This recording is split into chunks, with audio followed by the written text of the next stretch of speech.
56% drop. Pero may volume na last minute last day. Pag lagyan natin ng guhit. Sakto pala MA50. Ayun MA50. Pag may momentum bukas, tutuloy-tuloy ito.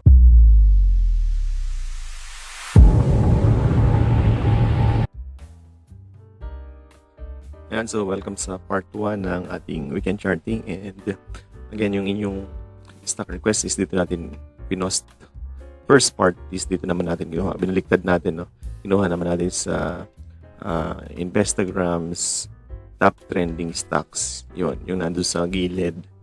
Okay, baka sakaling makakuha ulit tayo ng ganitong pagkakataon kaya ng MRC 50% up. Sayang naman yan, no? Okay, so yun ang part 2. Pero ang part 1 is dito galing sa ating mga polls sa ating Facebook. Pero may nagparehas din like yung ASEN, DMC, almost same din, no, na tinamaan. Sabihin, trending talaga siya. Okay, so simulan natin sa inyong mga stock request. So ito na yun, no? JGS, DMC, RLC, Ali SMPH, as sa investor naman is ASEN plus DDMPR, Ali, SECB, at MRIT. So na ulit pala yung Ali. Okay, so mamaya palitan natin yan. Okay, so simulan natin sa JGS. Yun, JGS, may guhit pa rin tayo dito. And mukhang, dahil weak ang market, mukhang magre-range muna si JGS, no? Mukhang pahinga. Pero okay to kasi na-hold niya yung mid ng kanyang range. So hopefully, is magtuloy-tuloy ang range sa taas. Pero pag hindi nag-hold yung range na yan at nabasag yan dito, yan ang new range.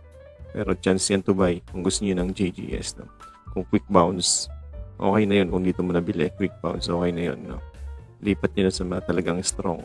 Nag 10% din naman eh. So pwede na i-TP yan. Pero going strong yung kanyang MACD kung makakaakyat yan dyan. Okay? Pag umakit yan dyan, may momentum. Pero I don't think, no, na magmo-momentum this week. Baka, kasi maraming data this week. So, malamang yan. Pwedeng correction. Pero si US about to bounce eh. So, pwedeng sumabay sa bounce. Chance to sell. Then, wait for the next tip for August. Okay? So, JGS. Kung may gain ka dito at binasag to, benta na. Baka bumalik dito. Okay. So, next. Check natin sa FA.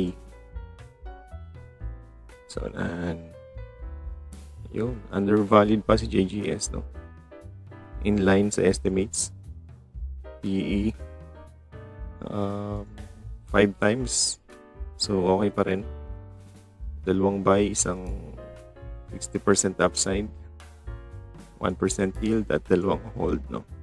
So, not for long term, pero pwede rin kung value investing ka sa matagal. Tsaka maraming pwedeng mag-take ng lead, no? Naliban sa conglomerates. Okay, quick bounce lang tayo dyan. Tsaka technical bounce lang.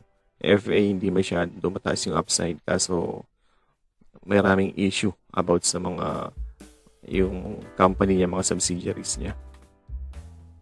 Next, DMC. So, DMC, naglabas ng earnings si SCC kasi, which is negative 40%, pero mostly priced in by the market yung negative na yan, no? Next, dividends niya is around October. Same lang din si DMC. Dividends niya is around October.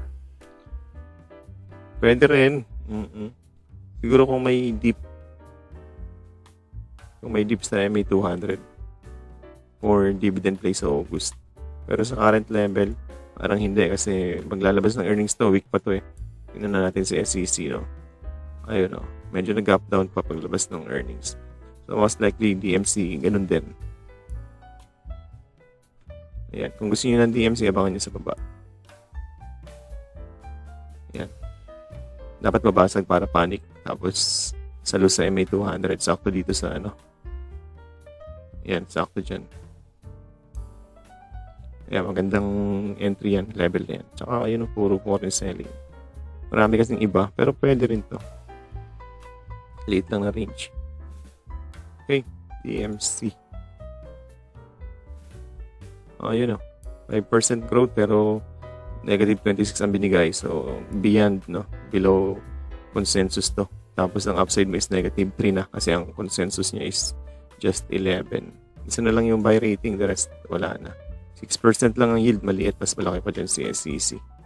So, yan. 14% upside, tapos 11% yield. So, mas malaki pa to. Diba? Okay, so that's DMC. Next is ARIT. Yun, ARIT. ARIT, congrats sa mga sumabay na mag-hold. Matagal na nating hawak yan. Mula pa sa pinakailalim.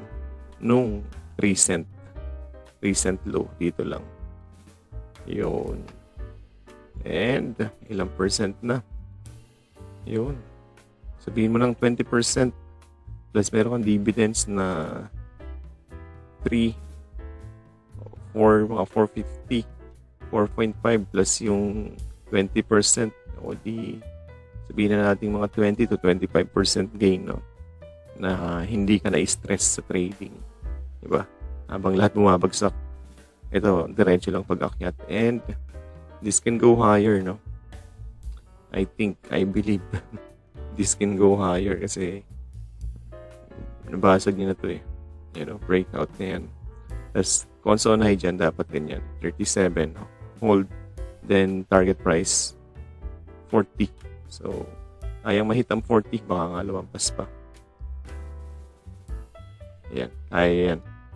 Ayun, ganda ng MACD, Nag-ano lang, correct lang kasi may divergence dito, pero can go higher still kasi PH10Y is going down. Ayun. 44 pala ang target price consensus. Okay, pag in-average mo lang siya, yun ang 40, pero ayan. 44, 43. Oh, kayang-kaya. Kaya ni, yan. Yan, 43 na lang. Yun natin. Oh, di ba? Yan, mga ganyan sa level na yan. Okay? So, hold lang for ARIT. Kung gusto niyo magbenta at na gusto niyo magbawas, okay lang. Kung may paglilipatang maganda. Pero kung walang paglilipatan, dyan na lang muna. Okay? Pwedeng bumalik yan dito, mag-range yan dito. Yan. Pero dapat hindi na mabasag tong 36. Okay? Pwedeng bumalik yan dyan. Scenario B. Kung talagang weak this coming days, yan, pwede dyan. So, chance to buy 36. Yan, ARIT 5.96 na lang ang kanyang yield, Pero, si PH10Y, tingnan natin. 5.96. Ito, 6 pa. Mas premium talaga si ARIT. Okay? Next natin is RLC.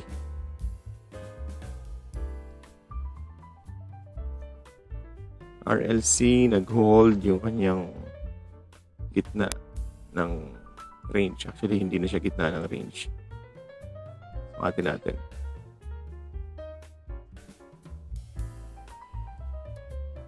3, 5. So halos yun yung kanyang middle ng range. Pero pag yan binasag, pwede yan parang si parang si JGS. Pag nabasag tong level na to, nag-close below dito, pwede yan bumalik dito sa 14. Okay? So dapat nakapag-lock profit. Gain pa naman yan kung dito kayo sumabay sa ilalim. Diba? O sa positive pa kayo. So dapat nakapagbenta rin dito sa taas talaga. So that's the key. It's the play at tinuturo natin. Yung mga strategy. Anyway, if you want to learn our strategy in trading, madaling pumasok pero paano mag-manage? Anong strategy ang gagamitin mo? So, kung gusto niyo matutunan yung mga strategy natin, personal strategy na ginagamit namin. So, you can join us dito sa ating Advanced Fundamental Trading course. Start yan sa August 24. Yun. Fundamentals, macro, at saka specific play na ang ituturo dyan, mga advanced na yan. Pero pwede rin yan sa mga baguhan. or sa mga newbies kasi lagi namang nag-i-start ang lessons sa basic going to complex, so maintindihan nyo din yan. Okay, ang mahalaga dyan is masakyan mo or masakyan natin, no? Itong melt up na incoming is very short and steep. So hopefully makapitalize natin yan, no? Hindi natin sure kung magtatagal ng more than 1 year from now. Hopefully, pero if not, dapat yung maiksing window na yun para kumita ng maayos, masakyan natin ng sama-sama. No? So we invite you to join us. Kasi pag sumama kayo as student, may group chat doon, may support group. At yun, makakasabay kayo sa mga trades. No? So hopefully, makasama namin kayo doon. No? Yan. So if you want to join, just click itong enrollment form. Okay? Nandito rin ang details sa baba. Okay? So yan. So yung play natin dito sa RLC is nakasabay sila at kumita ng maayos. Pero how to manage, of course, nakabenta. At may base pa na waiting for possible kung mag-a-add or if not, lock profit na lahat, no? And then, fresh entry kung babalik dito.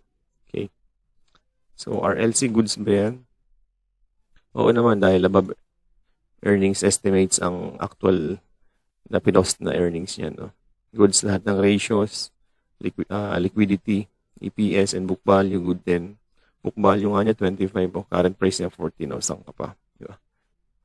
Sobrang cheap na niyan. Ayan, no? PE niya is just negative 1.5 SD. Okay? Ano lang? 61 lang. Samantalang historical niya is nandito sa gitna. Ayan, mga 18.6 lang siya ngayon. So, 56% upside, target is 23. All buys, 4% dips. So, goods din, no? Technicals lang kailangan. Okay, so ganyan tayo bumili, no? Dapat good ang FA. Make sure na marunong ka bumasa. At alam mong maganda yung stock. Kaya kahit ganyan, di ba? Ito yung nakita natin during that time. Ayan, yun ang nakikita natin yan. So, bibili ka ba sa ganyang klase ng stock na ang laki ng binagsak? Pero since alam mo yung magandang fundamentals, alam mo bumasa ng FS at marunong din ang tamang setup kahit silipin nyo, basta ang support, di ba? Pero bakit tayo bumili? Kasi nga, may tamang setup na ginagamit, which is yun ang tinuturo natin. At boom, di ba? Hindi yan kalakihan, pero volume naman ang pinag-uusapan. So, kung malaki yung volume mo, kahit 8% yan, sulit yan. Okay? Next is RLC Ali.